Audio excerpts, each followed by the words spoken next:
Yo, what is going on, guys? Welcome back to The Reactive Entrepreneur, the show where we combine the tech world with the business world in the hopes to help you achieve your success.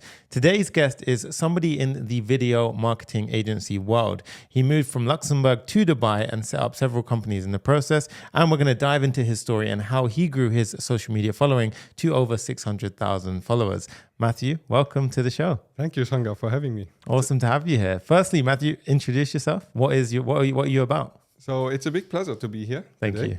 Yes. I'm an entrepreneur since almost 2013 now. Perfect. So on my entrepreneurial journey, social media was always kind of a big thing, right? Yeah. So I started on connecting on Instagram, Right.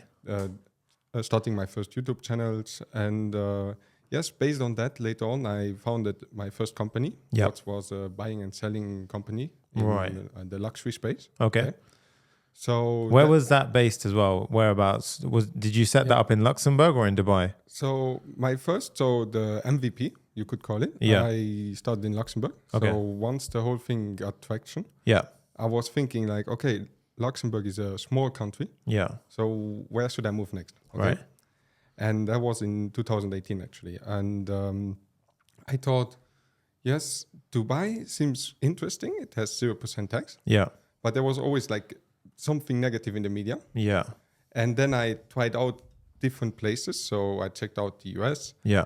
And in the end, after visiting Dubai, it convinced me. Nice. Just the ease of setting up as well. Yeah. It's especially like if you open a free zone company, Yeah. it's just a couple of $1,000s. And Yeah. here you have everything. So yeah, that convinced me in the end. Nice. And then you set up this company, which was Yep. called sellingcommunity.com. Yes, correct. Yeah. Yep. What was that like? What was your journey? So starting your first ever company, what was the kind of experience like? And where did that company end up? Yes, so it's like most first companies, it's always, everything is new, right? So a big part of my journey was to find the right team. Right. So I had the pleasure to work with great co-founders during that time. And we built also an application in React Native. Oh, nice. Hey, he's a coder. Yes, so I was learning as well from your videos. I was That's checking out your awesome. videos. Yeah. Nice. So yeah, that's how it started. And we grew the company to 70,000 users. Yeah. So on the mobile app. That's awesome. Yeah. Yeah. And actually you can still find the mobile app, but it's more of a side project now. And when you initially built this app, it's a lot of people struggle to get users initially onto an app. How did you tackle that problem? How did you actually get your 70,000 users actually to use your app? And what was that like? Yes, so that's where my social media knowledge came in. Right. So because we didn't have capital. Yeah. So and without capital, you cannot just pay Facebook ads or Google ads. Yeah. So you have to go over it organic. Okay. So we did it in an organic way where we built communities, Facebook groups, Yeah. Instagrams, and we was able to really support this community. Right. So ultimately, why did this startup go into the wrong direction? Yeah. I would say because first of all, it was difficult to raise funds. Okay. So it wasn't innovative enough to raise funds, as you know, like. If you have bigger players that already waste millions, you cannot go to an investor and say, "Hi, I have this app with 70,000 users and it's working great. Everyone is happy, but I need more funds." Right. They're gonna say, "Yeah, but why should I invest with you if another company already has 100 millions or 150 millions invested?" Right. So, so that was kind of the roadblocks. Okay. And then on social media as well, as you know, with Facebook, Meta, everything got more complicated. Yeah. So a lot of the pages got shut down for IP and this and that. Yeah. Yeah, so there we run into roadblocks and ultimately it just stagnated. And as with every company, there's only two ways, either up or down. Yeah. So, yeah. And of course, this is before the time of short form content was even a thing, right? Yeah. Yeah, Okay. exactly. So then I was thinking, okay, what should I do next? Yeah. And short format came. Nice. And there my brother also helped me a lot. Yeah. So because we was always working in the startup as well and we are always side by side. Yeah. And so we started posting the short format. We saw how it could go viral. On your profile, or is it in a personal profile, or is this where you started your next page? Yes, so that's where I started designer community. Okay. So designer community actually the page that has 620,000 followers. I started it in 2013. Yeah. Okay. So in the beginning, it was more like, oh, let me post nice photos. It was like sort of a blog, like a content curation blog. Okay. So we took this knowledge from content curation that we learned during that time and applied it to short format. Okay. So that would be like, oh, there's something in the news. Apple just released the new Vision Pro. Yeah. Let me make a video about it because it's hype. Yeah. So, and that's how it just all grew to this amount of followers. Nice. Because we always jump on the viral trends. So you're jumping a lot on the viral trends, it's sort of trend hacking in some sense, right? Exactly. Okay. Yeah. And how long have you had this channel open for? Yes, since 2013. So that's almost, I would say, 11 years. Yeah. Okay. Nice. So it's been like a consistent growth throughout that period to get to where you are, or was it like a sudden boom? I would say a sudden boom was definitely when the short format came. Okay. Yeah. Nice. Previously, it was like you was around 100,000 followers. Yeah. And then the rest we did pretty much in 1 to 2 years. Yeah. Right. And something I noticed when I look at and everyone can actually go over to Designer Community on Instagram right now, have a look for themselves. But something I noticed is immediately it's catchy, engaging. It keeps me hooked when I watch your videos. Now, obviously, when you started, it wasn't initially like you don't just start at that quality. So how did you kind of, iterate over time? Was it just creating different videos, trying it out, see what the retention was, see what the different views were? How did you kind of grow from like, mastering? I think you've got a solid format now, but how did you get there? Yes. So actually there's where it comes my brother in play also. Okay. Because my brother, he's someone that he likes to experiment more than me. I'm more like a business driven person, I guess. Yeah. And he came up with this, it was like text-to-speech videos. Okay. And we posted them originally on TikTok. Right. Okay. And on TikTok, they went super viral. Yeah. And then we was like, okay, so now we have this formula. So how can we add more of a business side? How can we add ourselves into that formula? Okay. So then I came in and I read the scripts and I filmed the videos and the community liked me and that's where we go. Okay. And what made it about luxury brands? What was that? Why did you pick that topic? Okay, so luxury brands is something, I don't know how it's about you, but we both grew up in Europe. Okay. Yeah. And Europe is full of luxury brands. You walk through the streets, you see Louis Vuitton, Dior. You go to school, everyone is looking at you, what you're wearing.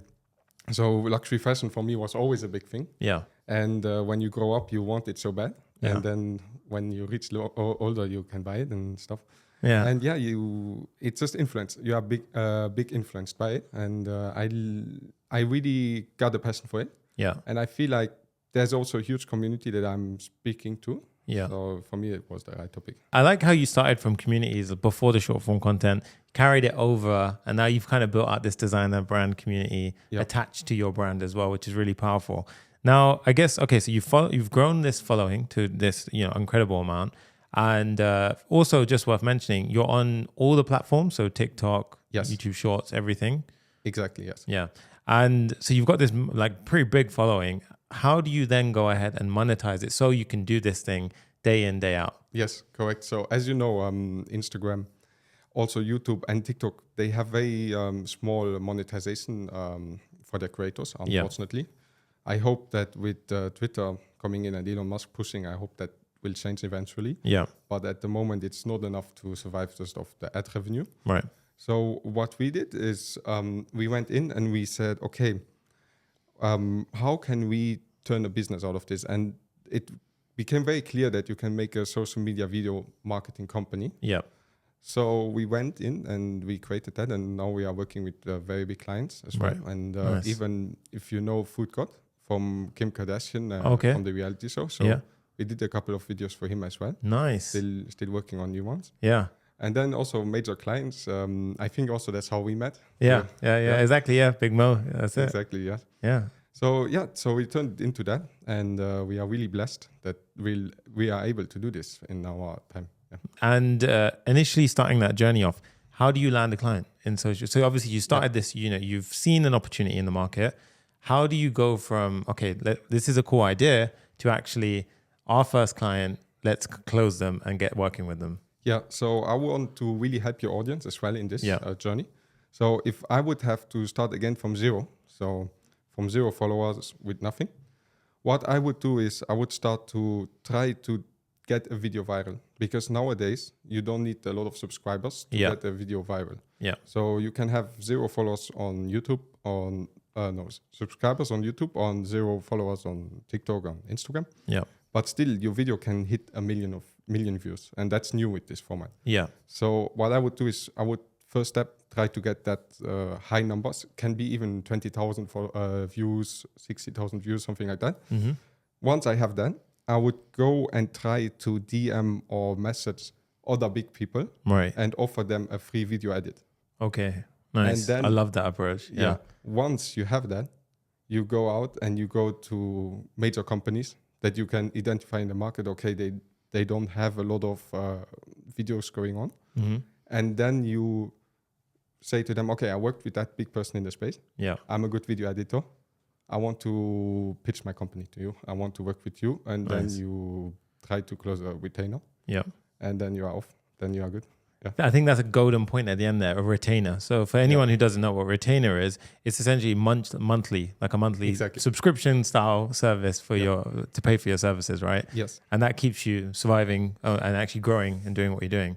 Yes. That's awesome, man. I like that. So I would recommend to everyone the recurring aspect of business, right? Because you don't want to close one sale, even if it's a high amount, let's say $50,000, $100,000. Mm-hmm. And then for the rest of the next 6 months, you try to find another one, but you cannot find it. Yeah. So what I much rather, what I learned from my entrepreneurial journey is that it's better to do small amounts, let's say $3,000, $4,000, but do them like with a good relationship every month. Nice. So maybe you can turn out of this $4,000. If you work with someone for 10 months, you will make $40,000. Yeah. And it's just much more stable, and you can budget much better. So you can also hire much better. Let's say you have one contract now, you have another contract coming, and then you see, okay, I'm at capacity. Mm-hmm. Okay, let me hire a video editor. Yeah. But it works well because you have your contract. You have your contract in place, so you're not falling down immediately. Yeah. I really like this approach because I actually ran into that exact problem where all I was focusing on was the one-time deals, software gigs, that kind of thing, even sponsorships. And we started to pivot because I felt exactly like you said. It was a lot of, okay, this is good now, but where are we at in 2, 3, 4, 5 months? How do I know that the business is going to survive? And, it's kind of a gambling game at that point. Yep. Putting in a recurring model fixes that, gives your mind at ease. And then you can, like you said, invest in other areas. Yes. So you've landed, as you're growing more and more clients, how do you then go ahead and scale so that way you're not taking on too much work? And also keep it like you don't want to obviously take on too much work and drop your quality. Yes. Right. Because that's what your brand is about. So what did you do to solve that and scale your team? So I would say something that puts me at a big advantage is the fact that I have a family business. Okay. Right. I'm working with my brother. Yep. So to have one person 100% on your side that you can rely 100% on is already amazing. So I'll be able to go out, make sales while he's taking care of the business internally, managing the stuff. Yeah. So as you say, quality control is very important. But I feel like as you go, like when you teach people right, you can make it happen. It's really not that difficult. And especially we live in a day and age that you can find good stuff on LinkedIn, on Upwork, on Fiverr. Yeah. It's a headache, but you will eventually find the right people. Yeah. Right. And how do you get them to kind of grow to become somewhat of a replica or introduce their own kind of style to your videos? Because obviously you don't want them to completely come in and change it. How do you fix that? Yes. So basically you have something in Adobe Premiere Pro. So it's called Frame.io. Yeah. So that's a little bit like a Slack, but for video editing. Nice. And you can put all your notes, and of course, the first videos of a new editor go through a lot of revisions until he reaches the level that we need him to be. Yeah. And then from there, it's okay. It's short format video. It's not too long. So we'll be able to get him there eventually. Yes. And when did you think it was big enough? So at what sort of size is your team at currently? Yes, we are 5 people. So we are still small. Yeah, but it's still an awesome achievement. So how many, so you've got your brother, and is it like 3 editors, or how's the setup? Yes, so we have 2 video editors on top of that. Yeah. So also you have to know my brother is working still on videos. Nice. So it's not like Yeah. He's just the owner of a company. No, he's still every day working. Nice. And then we have one person actually is a content curator. Okay. So what he does is just go over all the Instagram and all the TikTok. Yeah. Just check everything every day and make sure that we are up to trends. Yeah. Because while the other people are deep in the work, Yeah. we need also one guy to check like what's going on. Because you cannot do both, right? Yeah. So, That's actually very important, the discovery part, right? Yeah. And I guess the next natural thing that I would kind of run into if I was in your shoes, I feel like everyone has their specific niche. For example, my channel is coding. Someone else, Mo, is the luxury brands. Somebody else could be cars, right? How do you address their niche? For example, in the coding world, how would you address like working with myself and cracking that niche in the viral videos? Yes. Okay, so programming, first of all, is probably one of the most difficult niches to produce content in. Yeah. I think, Sanga, you are probably the biggest or one of the biggest people in that niche. Thank you so much. Yeah. So me, when I would look at you, what I would do, I would just first of all make a market analysis. So I would just go over all the people in your niche. Yeah. Go over all their videos, see the stats, and see what worked for them. Right. And then based on that, I would draw concepts. Yeah. And find out ways to make videos and scripts about topics, and then I would submit them to you, and we would make a video about it, and hopefully it will go viral, and then we have your first formula. Yeah. And then based on that, we just come up with new formulas. Right. Yeah. Okay. So that's how I would work with you. And how would you sort of handle? Obviously, you could have the dream client who's like, "I love it, amazing stuff." And then you have the client who's constantly, "Oh, change it, revision." How do you balance that to the point where you don't spend so much time, because there has to be a cutoff, I guess, where you have to release something. How do you get that right, that juggle? That's a difficult one, right? So I have also one thing. I have corporate clients, and I have like private clients. Right. Me personally, I like to work more with private clients. Okay. Because corporate comes always with a lot of politics, and you have to be careful about what you say and how you say it. Yeah. But to go back to your question, for some reason, we didn't have this problem yet. Like most of our clients actually like the first take we do. Nice. It's strange, but it's like that. Yeah. Okay. Maybe it is because I have like 620,000 followers on Instagram. And they just trust me with my style. Yeah. So I definitely think that is a big thing. And you have, like you said, you have an authority from that position to basically say what we create actually works because it works for us, right? Yeah. That's awesome, man. Now, when it comes to your leads for the video agency, right? Yep. So I know we spoke about the tactic as to how to get them. Do you do any paid ads or anything like that, or is it all organic? So no, I don't do any paid ads. Okay. So, because the videos get so many views, like one of my latest videos got over 9 million views. Nice. If I would have to pay for that amount of views, it would cost a lot of money. Yeah. Especially in the luxury fashion niche, because it's an expensive niche. Yeah. I think this is a key point, because a lot of people, when I speak to them about how to grow their brand, the first thing they think is, I'm going to run ads. And I think if you're going to get the same, if you, like you said, 9 million views on a viral video versus 9 million views paid ads, that's hugely different in cost, right? Yeah. So, what's your take? Yes, exactly. I feel also like I had some work experience. So I was working as a CMO in a real estate company for a very brief period, only 2 months. Yeah. But it gave me so much experience. Mm-hmm. And there I was playing around with paid ads. Okay. Because it's always a great idea to, if you want to work with paid ads, go take a job somewhere and work there with paid ads, because you don't have to use your own capital. Yeah. Anyway, so what I learned from that is that, especially in the real estate space, paid ads is oversaturated. Yeah. And it's not working anymore because of the tracking. So a lot of the tracking options got removed by Apple. Yeah, I remember this happened, So now the Facebook AI and algorithm cannot really track the right person anymore, and then your ad doesn't convert and you are ending up with huge costs. Yeah. So that's one side of the business. And then on top of that, there are a lot of regulations. Yeah. So for example, in real estate, you have housing regulations. Yeah. So you cannot target anymore in the real estate space. And then for other spaces like Big Mo, for example, watches, you have problem with IP all the time. Right. So Facebook going to say, like, because it's not even a moderator, but it's like Facebook just does it directly. They say, okay, that's IP, that's a fake watch, even though it's a real watch. Yeah. So Facebook ads is a really big headache. So I wouldn't recommend anyone to start with this. It's something you do as, I would say, like your rocket already flying, and you just add fuel. Yeah. That's how I see it. I think that's so important because a lot of people watching, I think, would actually be thinking the other way. Oh, I need to have money to pay for ads and get in that space. Yeah. But they're not seeing that, yes, Facebook, even when we ran ads, it wasn't in my company. I did what you said. I worked for someone else who was paying for the ads. And Facebook always takes it down for crazy reasons. It could be you're not allowed to use this word. You're not allowed to use this part in your picture. Anything controversial, not allowed. They have full control. Whereas a viral video, you basically have control over whatever you want to post.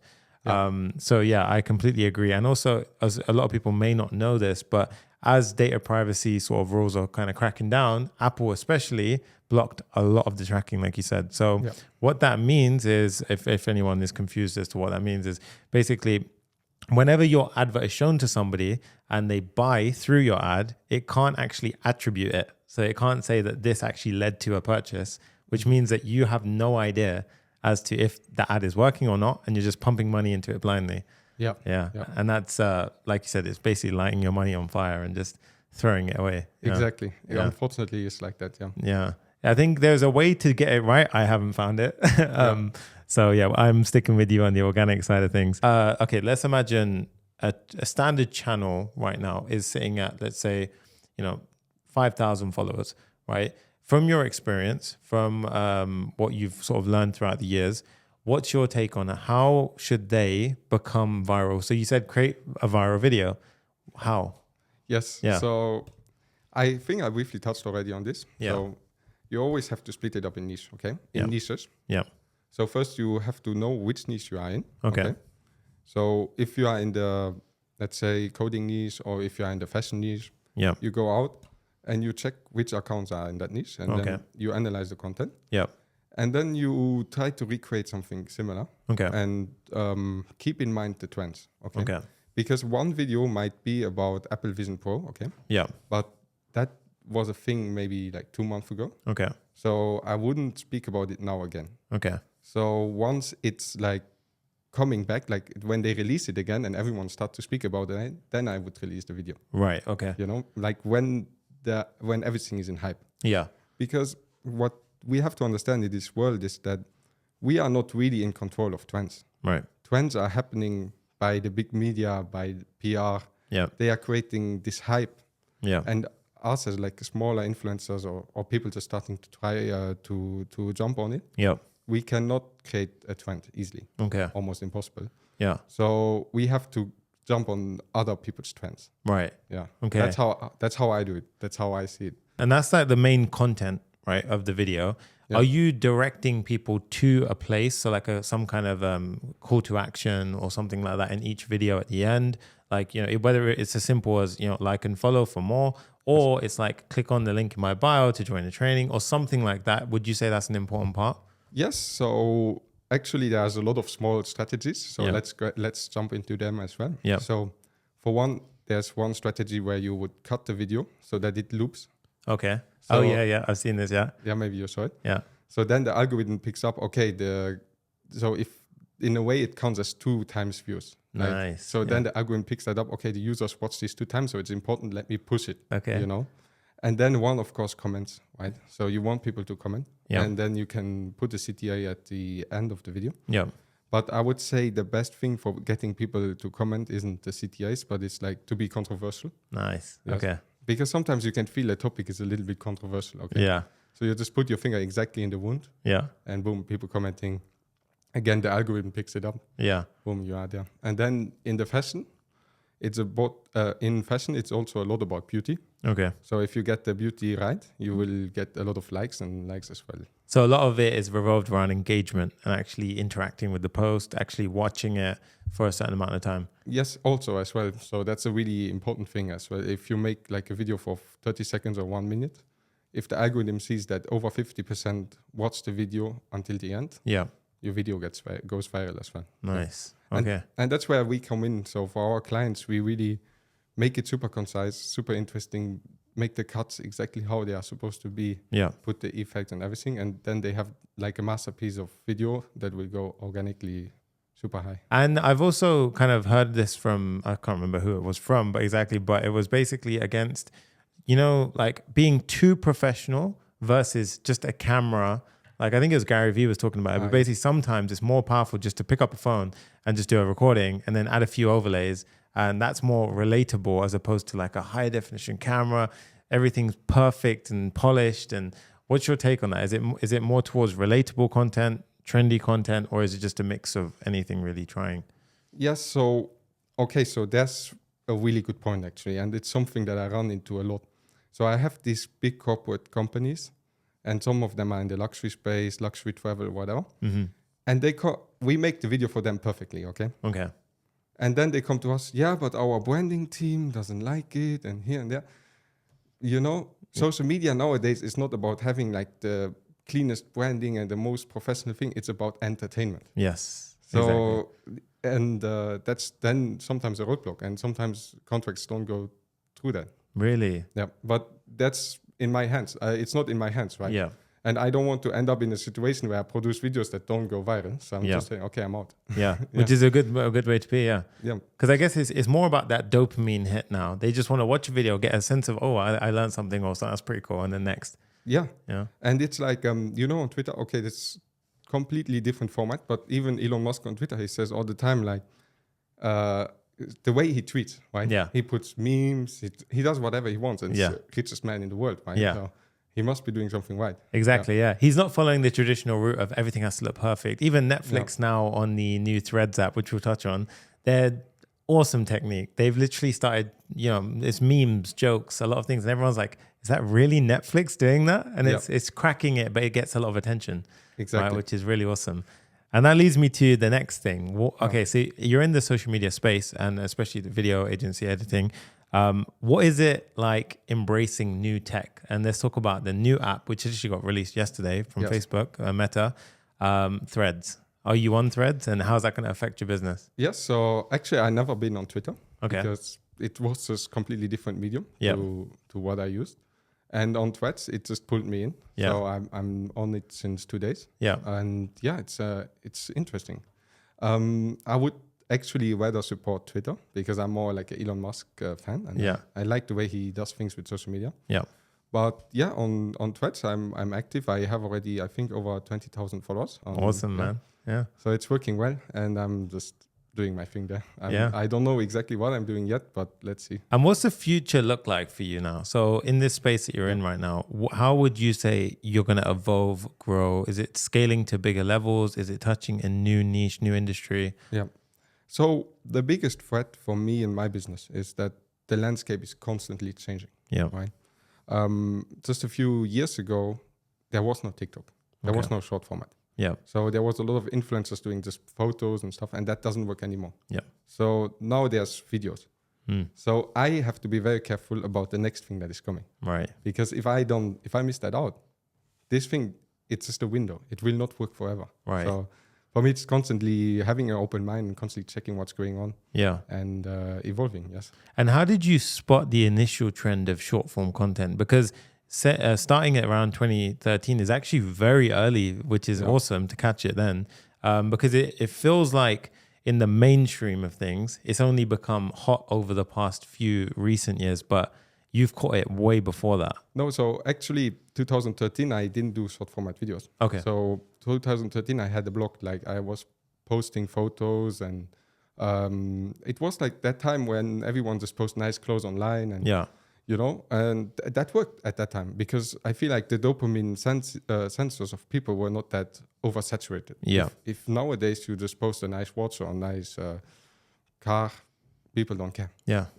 It's unfortunate, but it's like that. Yeah. So then I was doing that. And actually, if you ask me, I wasn't definitely not the first person amongst the first person to jump on short format video. Yeah. I would say in the middle of it. Like when TikTok first came in, I thought it's going to be a failure. Yeah. But then it proved me wrong. And again, it goes to the point, you have to have an open mind. Whatever is working, you have to jump on it because it's not you who are in control.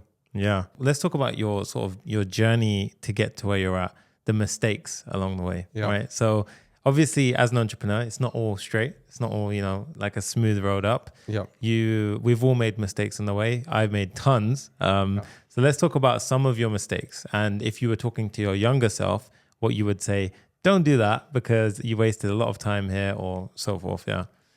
Yes. To be honest, I wouldn't tell myself like, don't do that, because every experience has to be lived. Yeah.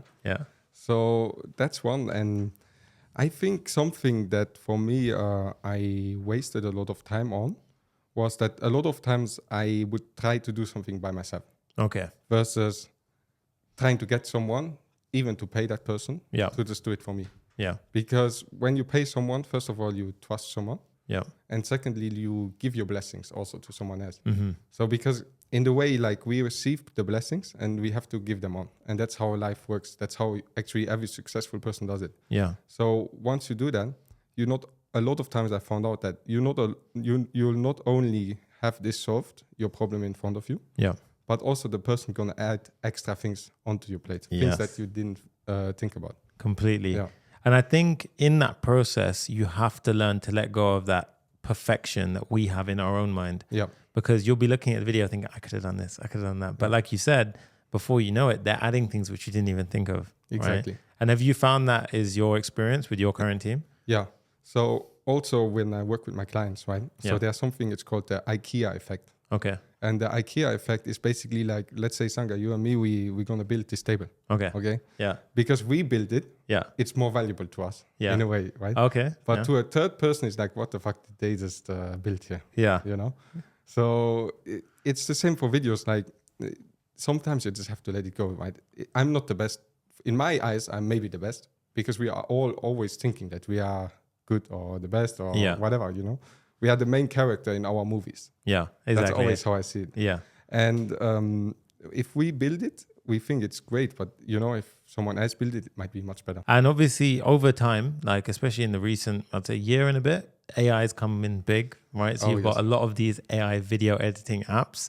Yeah. Do you feel that, A, is that a threat to you? And B, do you use that in your day-to-day operation? Yes. So AI at the moment is not at the level where it replaces us or can replace any professional. Yeah. It is good, but it's just not the highest amount yet. Yeah. But where I see it's very useful is like a site, like an employee like a low-level employee that can do stuff for you. Yeah. Basically, that's it.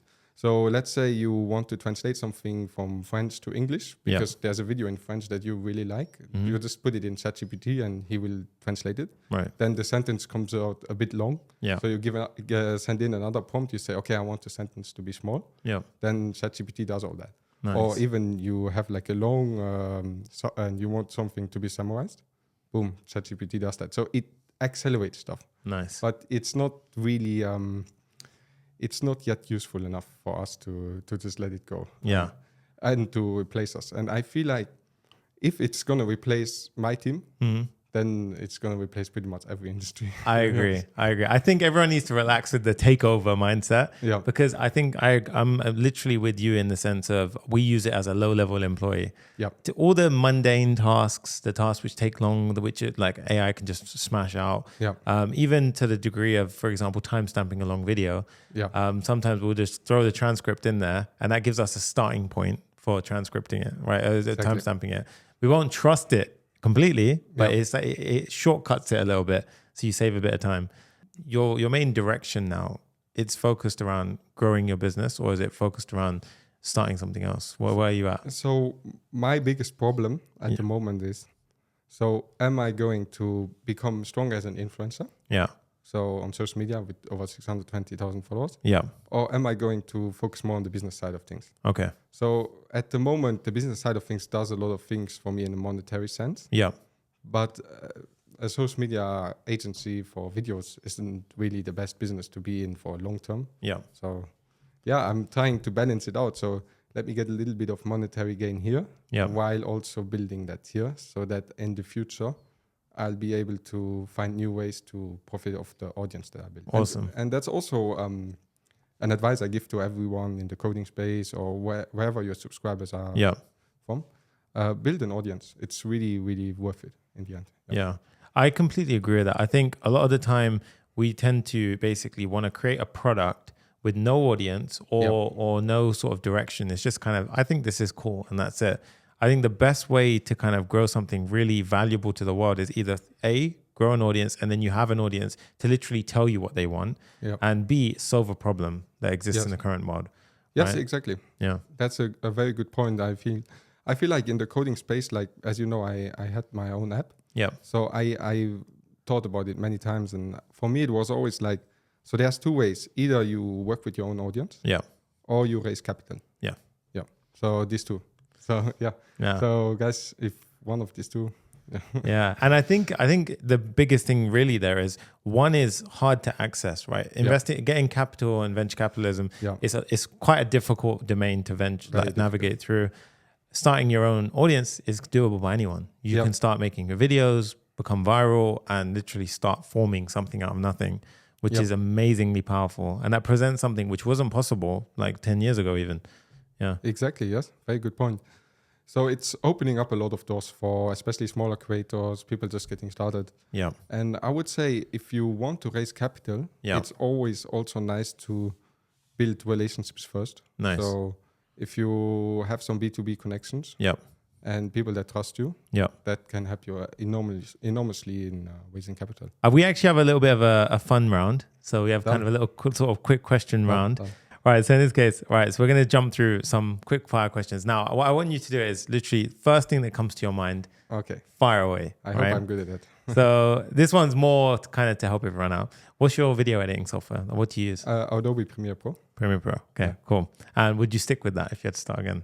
Or would you choose something else? No, I stick with that. Okay. I like Adobe. How do you balance creativity and meeting your client expectations when you're editing a video? That's a difficult one, but I try to do it fast. Okay? Yeah. I try to get my stuff to do like 2 videos per day. Okay. And then that's like our target. Okay. Yeah. Right. So 2 videos per day. And then are you sort of iterating on those videos in that day as well? So saying the feedback sort of cycle? Yeah. So per stuff, there's like 2 videos. And so the total outcome will be like 6 videos per day. Okay. And so we submit them and then they might come back, but usually it's quick fixes. So, okay. Nice. Yeah, awesome, man. Awesome. What's the most, I think I love this question the most. Okay. What's the most rewarding part of running your video editing agency and or your own business? The most rewarding part is to be able to work with my brother next to each other. That's awesome. And, wake up whenever you want, start your work whenever you want, do what you want, because for me, it was never to be working in office or waking up and go to my job. That was, for me, it's the biggest blessing. Yeah. Especially living here in Dubai. Yeah. Yeah. Did you find that you had a natural inkling for this from the get-go? Yes, because of social media. Because I'm just someone, I like to curate. Yeah. So I like to watch trends. I like to analyze everything. Yeah. So, yeah. Even working for yourself, though, did you feel like you always were going to work for yourself, or was it something that evolved over time? Yes. So I've always been a little bit of a rebel. So also in school, I was always had the worst grades. At some point, I just stop school. I just drop out. Then I go in again. But I was never like a corporate person. I was never a person in the system. So for me to do my own things, my own creativity was always my choice. And if you could help out, so let's try and pick one key piece of advice, right? So if somebody, we've got a lot of people who watch this who have really big dreams of starting something of their own, whether it's a video editing agency, whether it's a YouTube channel, whatever venture they want to jump into. In terms of their key advice as to how and why to get started. Yes. So actually some mistake that I did and that I would recommend someone to not do is to say, I will never work a job. I will just start my own business. Okay. I learned in 2 months working in the job. It was my only job and my first job. Yeah. I learned so many things that made me successful today. Yeah. And that would have taken so much time to just work outside the job. The way you have to see it is like, I go in, I grab all the experience. Yeah. I grab all the way things are working and organized. Yeah. I take that out and I go out. Yeah. Whatever is the salary, it's like if it's a salary of $5,000, $10,000, still you have to go out. Yeah. Because potentially you can scale it up. Yeah. So you go into the corporate world and you go out. That's it. Yeah. But the going out part is where most people fail. Yeah. I love that because I even teach our students that in our own course. And I say, forget the salary. You're going in for experience. Yeah. So, and I even recommend don't even stick around for too long in one place, because if you find that you've got all the experience and the learning points, there's no fear or there's nothing wrong in hopping. In 3 years, I think I hopped between 4 jobs, including 3 startups and 2 corporates. Wow. And I just took every bit of knowledge I could, every mentor I could get mentored by at those companies I did. And I learned so much in 2 years. I think it was about 2.5 years. And then that's, like you said, it saved me years of sort of learning on my own and this and that. Yeah. And then when you sort of take that final leap yourself, let's address that. So again, like I know we kind of exited the quick fire round because it's quite interesting. But when you took that leap to start your own thing, yes, how did you conquer that fear of I'm going to fail, or that scary part of jumping? Oh, it was really difficult, to be honest. Yeah. Because you have your money in your account coming in. And for me, I believed in abundance. Right. So I just believe that there's millions just going around in this economy, and all you have to do is make a sale. Yeah. Yeah. So that's how I see it. I love that. Yeah. Yeah. That's powerful, man. Yeah. Yeah. So that was literally that one holding on to that literally supported you to your jump. Yes, and then also the fact that I was always an entrepreneur. So for me, maybe I started my journey as an entrepreneur. I also made money previous to my job. Yeah. And then I had the job, and I knew I could always get back to that. Yeah. So maybe that played in a role. I mean, it's always different for each person. So I feel like you just have to have your strategy in mind. You have to know, like, I want to get there. Yeah. And eventually you will get there. Yeah. Like 100%. Yeah. And the only thing also, and a big advice from my side, is always put yourself big targets. Yeah. Tell yourself, like, okay, I'm going to be the person making $30,000 a month. Yeah. And trust me, you're going to be that person one day. I completely agree. Yeah, that's it, man. You have to. Yeah. You have to. If you say, I'm going to set 5,000 a month or something like that, it's it could be big to a lot of people, but I would say, like you said, 30,000 a month, just say it and you will literally get there. Exactly. And you'll find a way, you'll be around the right people, that kind of thing. And before we kind of, come to a kind of a closing point, I want to talk more about, how we initially met. So firstly, if everyone's seen the other episode on Big Mo, that's how basically I ended up meeting Matthieu. So Matthieu actually handles a lot of the video editing for Big Mo.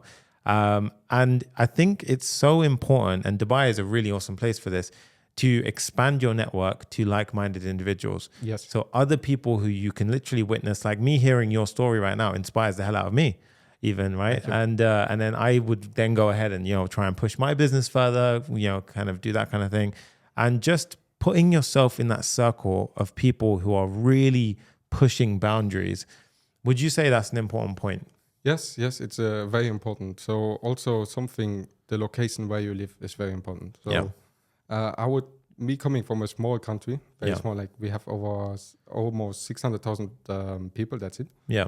So that's what I have in followers now. Yeah. Is it 600,000? Yes. Oh, wow. Okay, yeah. Imagine. So, now moving to Dubai, having those people around, having those visions, right? Dubai is a place, they're going to say, oh, we built the highest tower. Yeah. No one in the room is going to say, oh, it's impossible. Yeah. Everyone's going to say, okay, let's do it. Yeah, yeah. Like, so true. It's so easy. Everything is easy here. Yeah. So the mindset is just so open. Yeah. And I feel like the barrier of entry here is actually not that high. Yeah. Like, for example, if you want to start a business in the UK, first of all, are you a UK citizen or not? Yeah. If you are not, you have to move there. You have to take care of your visa, all the stuff. Okay. Yeah. But anyway, let's say you started there. You have to do your accounting. Yeah. So that's going to be one more someone that you have to actually pay to do all your books and all the audits and everything. Yeah. Right. And then you have all the taxes. So those are things that are actually a high entry barrier. Yes. Here in Dubai, everyone can do what he wants and go in and do something creative. Yeah. So that's why I believe this is the right place, and it's getting more and more clear. Yeah. Guys, he's saying absolute facts. That is so true, because even in the UK, the accounting, I remember I was just trying to grow a business and I had to learn about all the accounting, the taxes. And then you're not accounting properly for taxes, which then you get a big surprise on your first year when you have a tax bill. Yeah. Second year, you smarten up, or you may not. The point is that there's so much extra weight you have to carry. Dubai, it was effortless, right? Exactly. Once obviously the setup can be, depending on how you set up, it can be, hit or miss. But once you're set up, it's fairly a case of now go do your thing. Yeah. And they support it. Exactly. And you have, it's a service-driven sort of location. So everything is catered to you in some degree. So you literally can just focus on that one thing, which is growth. And with that attracts the right people, I guess, right? Yeah. So, yeah. So me coming from Europe, actually, in 2018, I always had this thought in mind, wait a second, I'm sure I missed some law or something because it was that easy, Yeah. I was like, don't I have to pay like some social or something, pension? Or Yeah. something? No, nothing, zero. So Yeah. that's why I love it. And it gives a big opportunity to a lot of creatives, and I'm blessed to be here. Awesome, man. I just want to say as well, thank you so much for taking the time out to come on the show. If everyone wants to check out your channel, your sort of socials, how can they find you? So you can find me on Instagram by typing @designercommunity, and then on TikTok as well @designercommunity, and YouTube same handle everywhere. That's it. I'm sure by the time people are watching this, you're going to be at 700, 800, at 1 million in no time. So it's absolute pleasure bringing you on.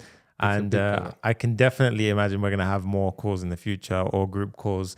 So yeah, I look forward to it. Thank you so much, dude. Let's build our network here in Dubai. That's it. Awesome. Thank you so much, guys. This is your boy Sunny. And if you liked and enjoyed this episode, make sure you like, subscribe, follow all the socials. You know how it is. And otherwise, we will see you in the next episode. Peace.